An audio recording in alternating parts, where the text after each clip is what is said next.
नमस्कार दोस्तों, आप सबों का स्वागत है। बिहार बोर्ड मैट्रिक परीक्षा के लिए गणित का बहुत ही महत्वपूर्ण ऑब्जेक्टिव प्रश्न दोस्तों, बिल्कुल इसी तरह आपको बिहार बोर्ड मैट्रिक परीक्षा में गणित में ऑब्जेक्टिव पूछे जाएंगे। तो आप इस वीडियो को अंत तक जरूर देखें, बिल्कुल ऐसा ही हुबहू मिलेगा। ये प्रश्न है, माध्यिका का 3 गुना और माध्य के दुगुने का अंतर कहलाता है।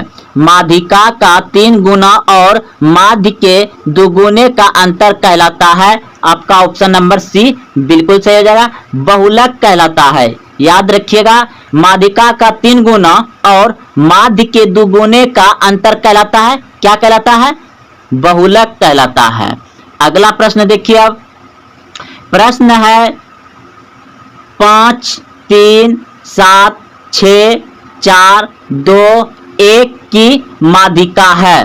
तो दोस्तों, माध्यिका निकालने का सबसे नियम अच्छा क्या है कि आप इनको सीरियली बैठा दीजिए। जैसे सबसे पहले आपका क्या आएगा? 1 आएगा, उसके बाद फिर क्या आएगा? 2 आएगा, उसके बाद फिर क्या आएगा? 3 आएगा, उसके बाद क्या आएगा? 4 आएगा, फिर 5 आएगा, फिर 6 आएगा, फिर आपका 7 आएगा और संख्या है, गिन लेते हैं। 1 2 3 4 5 6 7 7 संख्या था। अब क्या करना है इसमें आपको कि इधर से जोड़ा लगा करके आपको कटाना। जैसे इधर 3 अंक इधर छोड़ दिए, 3 अंक इधर छोड़ दिए, यानी कि एक इधर से एक इधर से, एक इधर से एक इधर से, एक इधर से एक इधर से, जो बीच में बच गया दोस्तों वही आपका क्या हो गया? माध्यिका हो गया। तो आपका ऑप्शन नंबर सी बिल्कुल सही हो जाएगा, 4। 2 नंबर का उत्तर क्या आ जाएगा? 4 आंसर है। अगर आपको मन में डाउट आ गया कि 2 गो बच जाएगा तो क्या करेंगे, तो 2 गो बचेगा तो दोनों को जोड़ के भाग दे देंगे। वैसा ही प्रश्न मिलेगा आगे। चलते हैं, तो इस प्रश्न को आप अच्छे से समझ गए होंगे। अगला प्रश्न देखिए। प्रश्न है, निम्नलिखित में कौन केंद्रीय प्रवृत्ति के मापक नहीं है? निम्नलिखित में कौन केंद्रीय प्रवृत्ति के मापक नहीं है? तो इस प्रश्न का उत्तर हो जाएगा आपका ऑप्शन नंबर डी बिल्कुल सही है, विचलन। अगला प्रश्न है 2 3 0 3 2 6 का बहुलक क्या होगा? यानी बहुलक होगा। तो आप सभी जानते हैं कि बहुलक मतलब कि जो बहुत बड़ा आए उसे बहुलक कहते हैं। जैसे कि हम एक सवाल दे रहे हैं, 4 3 2 3 2 3 4 7 8 3। तो इसमें सबसे ज्यादा बार क्या है? तो देख रहे हैं 1 3 यहाँ है, 1 3 यहाँ है, 1 3 यहाँ है, 1 3 यहाँ है, यानी कि 1 2 3 4 बार 3 है। और कहीं है नहीं। तो जैसे कि 4 क्या बार है? 1 बार है। 2 कितना बार है? 1 2 बार है। और 3 4 कितना? 2 बार था। इसमें सबसे अधिक बार क्या है? जैसे एक बार यहाँ 3 था, एक बार यहाँ 3 था, एक बार यहाँ 3 था, सबसे अधिक क्या है? 3। तो इस प्रश्न का उत्तर जो होगा आपका बहुलक 3 हो जाएगा। लेकिन यहाँ प्रश्न में देखिए आपको कि अगर 3 देख रहे हैं तो 2 गो है, 2 भी 2 गो है, तो सबसे अधिक कैसे निकालेंगे? बहुलक जो बार बार क्या होगा?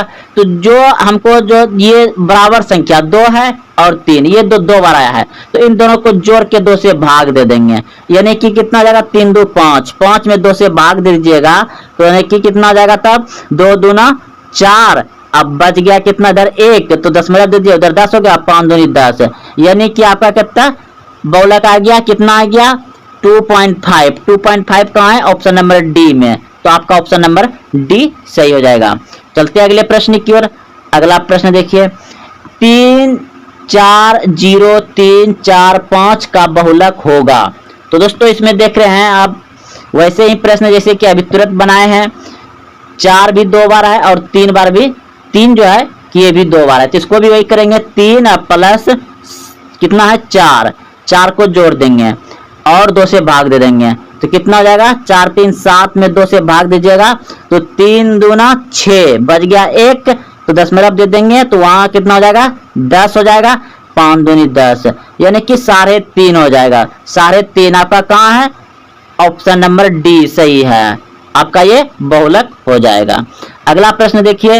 ये प्रश्न क्या पूछ रहा है? इसमें माध्यिका पूछ रहा है। 2 5 8 3 8 का माध्यिका क्या होगा? तो क्या करेंगे? सीरियली बैठाएंगे। तो सबसे छोटा क्या है आपका? 3 है, तो 3 लिख लिए। इससे बड़ा क्या जाएगा, नहीं सबसे छोटा आपका 2 है तो 2 आगे रख दिए हैं क्योंकि सीरियली लिखना है। तो 2 3, उसके बाद 4 नहीं है तो डायरेक्ट 5 है तो 5 लिख देते हैं। उसके बाद 6 नहीं है तो 6 नहीं है तो फिर क्या करेंगे, डायरेक्ट 8 है तो 8 लिख देंगे, फिर 8 लिख देंगे। तो बस वही नियम, इधर से एगो काटना है, इधर से एगो काटना है, एगो इधर से काटना है, एगो इधर से काटना है, जो बीच में बच गया वही क्या हो गया आपका माध्यिका हो गया। तो इस प्रश्न का उत्तर हो जाएगा आपका ऑप्शन नंबर सी, बिल्कुल सही है, 5 माध्यिका हो जाएगा। तो आप अच्छे से समझ गए, माध्यिका जब भी पूछेगा तो क्या करिएगा, सीरियली नंबर बैठाइएगा, यानी कि सबसे छोटे का को पकड़िएगा और उसके बाद बड़का, फिर उसके बाद बड़का, फिर उसके बाद बड़का, जैसे कि हम बैठाए यहाँ पे और काट दिए। तो आपका ऑप्शन नंबर सी 5 बचा बीच में। अगर 2 को बच जाता है, जैसे ये दोनों बच जाता तो क्या करेंगे, दोनों को जोड़ के 2 से भाग दे देंगे। चलते अगले प्रश्न की ओर। देखिए अब प्रश्न है कि √2 है 1, तो √2 है 1 क्या, देखिए जो रूट के अंदर में जैसे 4 है, अगर पूछेगा √4 क्या है, तो √4 से यानी कि वर्गमूल आपका इसको तोड़िएगा तो 2 गुना 2, यानी कि ये क्या हो रहा है, जोड़ा लग रहा है। तो जोड़ा क्यों लगाता है, क्योंकि ये वर्गमूल है, यहाँ 2 छुपा रहता है। आपको यहाँ पे 3 भी दे सकता है, 9th क्लास में पढ़े होंगे, तो 3 देगा तो 3 जोड़ा लगना चाहिए, लेकिन इसमें कुछ नहीं है तो क्या है 2, यानी कि वर्गमूल निकलेगा आपका, घनमूल नहीं वर्गमूल निकलेगा। तो जैसे 2 गुना 2 हो गया तो आपका 2 बाहर हो गया, जब बाहर हो गया तो ये प्राकृतिक संख्या हो गया, और जब प्राकृतिक संख्या हो गया तो वो परिमेय संख्या हो गया, क्योंकि नहीं कुछ तो नीचे 1 रहता ही रहता है। तो ये आप समझ गए क्या, परिमेय संख्या। परिमेय संख्या क्या होता है, P/Q होता है। तो आपका ये √2 है, तो √2 आपका बाहर नहीं निकलेगा, इसलिए क्या हो जाएगा, ओ परिमेय संख्या। ऑप्शन नंबर सी सही है, ओ परिमेय संख्या हो जाएगा। चलते अगले प्रश्न की ओर। प्रश्न है 2 या 2 से अधिक अभाज्य संख्या का मोसो, यानी क्या, HCF, और लोसो रहता तो LCM। तो प्रश्न को आप समझ गए होंगे, 2 या 2 से अधिक अभाज्य संख्या का मोसो हमेशा क्या होगा, 1 होगा। अब अभाज्य संख्या क्या होता है, जैसे कि 11 हो गया, और आपका कितना हो गया, 11 हो गया, 13 हो गया, तो ये सभी अभाज्य संख्या है। 17 हो गया, ये सभी अभाज्य संख्या है। अभाज्य संख्या क्या होता है, जो कि अपने से और 1 से कटे उसे अभाज्य संख्या कहते हैं।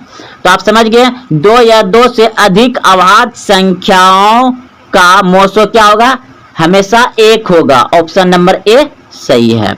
अगला प्रश्न है, पाई है 1, पाई है 1, तो पाई है 1, पाई का मान आप जानवे करते हैं, क्या जानते हैं, 22/7 होता है। लेकिन ये आपका दशमलव में जाता है तोड़ने के बाद, तो आपका इसका मान ही रख दिया गया है कि पाई जब भी आए तो पाई होता है 1, ओ परिमेय संख्या होता है। क्या होता है, ओ परिमेय संख्या होता है पाई, याद रखिएगा। पाई 1 क्या है, ओ परिमेय संख्या है। अगला प्रश्न देखिए, प्रश्न है 2 परिमेय संख्याओं के बीच कितनी परिमेय संख्या हो सकती है। 2 परिमेय संख्या है और उन दोनों के बीच में कितनी परिमेय संख्या हो सकती है, तो अनंत होगा। ऑप्शन नंबर आपका डी बिल्कुल सही है, अनंत होता है। अगला प्रश्न है, प्रश्न आपका 1.62 है, तो ऑप्शन दिया गया है परिमेय संख्या है, वो परिमेय संख्या है, एक पूर्ण संख्या है, या इनमें से कोई नहीं। तो इसको जब हम हटाएंगे तो क्या हो जाएगा, 162/100 हो जाएगा। तो ये क्या आ गया, P/Q के रूप में आ गया, तो ये परिमेय संख्या है। ऑप्शन नंबर ए सही हो जाएगा, परिमेय संख्या है। अगला प्रश्न है आपका, निम्नलिखित में से कौन अभाज्य संख्या है। तो अभी तुरंत आपको बताए थे कि अभाज्य संख्या क्या होता है, जो 1 से कटे और अपने आप से कटे और किसी से न कटे उसे अभाज्य संख्या कहते हैं। 8 तो आपका 2 से कटेगा, 4 से कटेगा, 1 से कटेगा, 8 से तो कटवे करेगा। तो ये आपका 2 से भी कट रहा है, यानी कि अधिक से कट रहा है, तो ये आपका अभाज्य संख्या नहीं होगा। 9 भी देखिए 1 से कटेगा, 9 से कटेगा, 3 से कटेगा, ये भी नहीं होगा। 11 जो है आपका सिर्फ 1 और 11 से ही कटेगा, अपना से कटने की तो बात ही अलग है। लेकिन यहाँ पे 1 से कटेगा 15, फिर देखिए 5 से कटेगा, 3 से कटेगा, फिर 3 से कटेगा, फिर 5 से कटेगा, तो आपका 15 भी अवाच्य संख्या नहीं होगा। तो अवाच्य संख्या क्या होगा? 11, क्योंकि ये 1 से और 11 से यानी कि 1 से और अपने से कटेगा, तो ऑप्शन नंबर सी बिल्कुल सही हो जाएगा। चलते अगले प्रश्न की ओर। प्रश्न है, निम्नलिखित में कौन परिमेय संख्या है? तो परिमेय संख्या आप सभी जानते हैं, जो P/Q के रूप में रहे उसे परिमेय संख्या कहते हैं। तो 4 ऑप्शन दिया गया है, तो अगर हम ऑप्शन ए को रख रहे हैं तो इसका मान कितना निकल जाएगा? 49 का वर्गमूल क्या होगा? 7, और बटे है तो बटे दे दीजिए। 64 का वर्गमूल क्या होगा? 8। चलिए, ये तो P/Q के रूप में आ गया। अब इसका देखते हैं, 81 का क्या होगा? 9 बटे 91। 91 तो नहीं निकलेगा, तो ये √91 ही रह जाएगा, तो ये परिमेय संख्या नहीं होगा। देखिए यहाँ पर भी ये 91 का वर्गमूल निकलेगा ही नहीं, इनमें से कुछ नहीं दिया गया है। तो आपका प्रश्न पूछा गया था कि परिमेय संख्या है, तो परिमेय संख्या आपका ऑप्शन नंबर ए बिल्कुल सही है, क्योंकि ये रूट से बाहर निकल रहा है, क्योंकि इसका हो जाएगा आपका 7 और नीचे 8 हो जाएगा, इसलिए ये परिमेय संख्या है। चलते अगले प्रश्न की ओर। यह प्रश्न में पूछ रहा है कि निम्न में कौन परिमेय संख्या है? तो परिमेय संख्या इसमें पूछ रहा है, तो आप देख रहे हैं कि इसका 49 का तो 7 होगा, और 101 का तो नहीं निकलेगा, 31 भी नहीं निकलेगा, ये भी नहीं होगा आपका, 81 का 9 होगा, 91 तो नहीं आएगा। यहाँ देखिए अभी तो जस्ट बनाए हुए किए हैं, इसका 7 हो जाएगा, नीचे में 8 हो जाएगा, यानी कि ऑप्शन नंबर ए बिल्कुल सही है। ये आपका परिमेय संख्या ऑप्शन नंबर ए सही हो जाएगा, क्योंकि इसका वर्गमूल दोनों का निकल रहा है। अगला प्रश्न है, निम्न में से कौन संख्या अपरिमेय है? अब क्या पूछ दिया गया है? अपरिमेय है, तो ऑप्शन नंबर ए लेते हैं। इसका अगर 36 का वर्गमूल निकालेंगे कितना हो जाएगा? 6, फिर बटे है तो बटे दे दिए, 64 का 8 हो जाएगा। चलिए ठीक है, और 1 का वर्गमूल तो 1 ही होता है, तो 1 हो गया, बटे है और नीचे में 81 है तो 9 हो जाएगा। चलिए ये भी परिमेय संख्या हो गया। ये 3, तो इसको तो नहीं निकाल सकते हैं, ये देखिए ऊपर में 9 है तो ऊपर में 9 ही रहेगा, नीचे में 49 है तो 7 हो जाएगा, यानी कि आपका ऑप्शन नंबर सी बिल्कुल सही है। यह अपरिमेय संख्या है और बाकी ये सभी परिमेय संख्या है, तो ऑप्शन नंबर सी बिल्कुल सही आपका अपरिमेय संख्या हो जाएगा, क्योंकि ये रूट से बाहर नहीं निकल रहा है। अगला प्रश्न देखिए, निम्न में कौन अवाच्य संख्या है? तो निम्न में कौन अवाच्य संख्या है? तो ये तो सेम प्रश्न है, तो ऑप्शन नंबर जस्ट ऐसा बताए किए थे, 11 हो जाएगा, अवाच्य संख्या है। अगला प्रश्न देखिए, इनमें कौन सी संख्या अपरिमेय है? इनमें कौन सी संख्या अपरिमेय है? तो अपरिमेय, तो इसका क्या हो जाएगा? 3 निकल जाएगा, तो नीचे 1 रेवे करता है, आप सभी जानवे करते हैं। ये 20, तो 20 का तभी नहीं, इसका कितना निकल जाएगा? 5 निकल जाएगा, इसका कितना निकल जाएगा? 7 निकल जाएगा। तो आपका ऑप्शन नंबर बी बिल्कुल सही है, अपरिमेय संख्या है √20। चलते अगले प्रश्न की, निम्नलिखित सारणी में बहुलक वर्ग कौन सा है? तो बहुलक यानी कि जो बहुत बार संख्या आए, आंकड़ा में दिया गया है और उसमें जो सबसे ज्यादा है उसे हम बहुलक कहते हैं, जो सबसे ज्यादा गिनती में आए। तो देखिए, तो इस प्रश्न को कैसे बनाना है, हम देख रहे हैं कि 0 से 5 तक, 0 से 5 तक कितना बार आ रहा है? 2 बार आ रहा है, और 5 से 10, 5 से 10 कितना बार आ रहा है? 4 बार आ रहा है। 10 से 15, 10 से 15 कितना बार आ रहा है? 5 बार आ रहा है। 15 से 20 कितना बार आ रहा है? 4 बार आ रहा है। तो सबसे अधिक बार कौन आ रहा है? तो सबसे अधिक बार आ रहा है आपका ये, जो कि 5 बार आ रहा है, 10 से 15। तो 10 से 15 आपका ऑप्शन नंबर सी बिल्कुल सही है। 10 से 15 बहुलक वर्ग है, क्योंकि ये सबसे अधिक बार आ रहा है, तो ऑप्शन सी सही है। अगला प्रश्न देखिए, प्रश्न कह रहा है कि 1 + 2 + 3 + ... n बराबर है। तो दोस्तों यह लगातार संख्याओं का योग है, तो लगातार संख्याओं का योग होता है n × n + 1/2 होता है। तो ये आपका ऑप्शन में ऑप्शन नंबर सी बिल्कुल सही है। लगातार प्राकृतिक लगातार संख्याओं का योग होता है n × n + 1/2, तो ऑप्शन नंबर सी बिल्कुल सही है। अगला प्रश्न देखिए, आपका प्रश्न है कि 13 और 19, 13 और 19 के बीच समांतर माध्य है। तो समांतर माध्य पूछ रहा है, तो हम क्या करेंगे, दोनों को जोड़ देंगे, यानी कि 13 प्लस 19, दो संख्या है तो बटे 2, क्योंकि आप जानते हैं कि माध्य बराबर होता है कुल संख्याओं का योग बटे कुल संख्या। तो संख्याओं का योग कर दिया ऊपर में, अब कुल संख्या क्या संख्या है, 2 गो, तो 2 को नीचे में लिख दिया। अब इनको जोड़ेंगे तो कितना हो जाएगा मेरा 32, 32 बटे 2, तो कितना बार कर जाएगा 16 दूना 32, यानी कि 16। तो 16 आपका ऑप्शन नंबर बी में है। तो ऑप्शन नंबर बी आपका बिल्कुल सही है, 16 हो जाएगा इसका समांतर माध्य। अब अगला प्रश्न देखिए, कह रहा है प्रश्न में कि 4 2 5 2 0 3 2 3 का बहुलक है। तो इसमें किसका बहुलक हो जाएगा, जो सबसे अधिक बार है। तो हम देख रहे हैं 3 2 बार है, 3 एक यहाँ है एक यहाँ है, 2 बार है, और 5 कितना बार है, 5 एक ही बार है, और 4 एक ही बार है, लेकिन 2 कितना बार है, 3 बार है, यहाँ है यहाँ है यहाँ है, 3 बार है। तो बहुलक अधिक बार जो होता है वही होता है, तो बहुलक हो जाएगा आपका 2, ऑप्शन नंबर बी सही है, बहुलक हो जाएगा 2, ऑप्शन नंबर बी। अगला प्रश्न देखिए, प्रश्न है 5 3 8 4 2 की माध्यिका है। तो माध्यिका निकालने के लिए दोस्तों सबसे आसान तरीका क्या है कि सबसे छोटी संख्या लिखेंगे। सबसे छोटी संख्या क्या है, 2 है। सबसे छोटी संख्या कितना है, 2 है, तो 2 लिख लिए। इससे बड़ी संख्या कौन सा है, 3, 3 को लिख लिए।